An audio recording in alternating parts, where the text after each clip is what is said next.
വിശുദ്ധ ഖുർആൻ ആദ്യം തന്നെ പറഞ്ഞിട്ടുള്ള വാക്ക് നമുക്കറിയാം, ഇഖ്റ എന്നാണ്.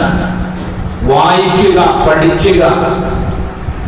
അല്ലാഹുവിന്റെ നാമത്തിൽ വായിക്കാനും പഠിക്കാനും വേണ്ടി ആദ്യം കൽപ്പിച്ചിട്ടുള്ള ഒരു ഗ്രന്ഥമാണ് മുസ്ലിമീങ്ങളായ നമ്മുടെ പ്രമാണമായ വിശുദ്ധ ഖുർആൻ.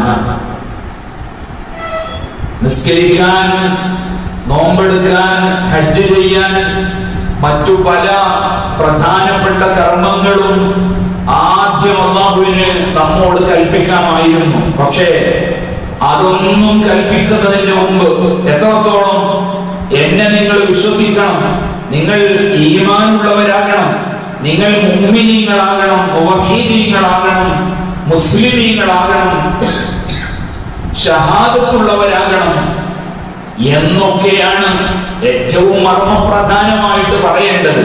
പക്ഷെ അതൊന്നും പറയാതെ അല്ലാഹു നമ്മോട് ആദ്യമായി സംവദിച്ചത് ഇഖ്റ, നിങ്ങൾ പഠിക്കണമെന്ന്.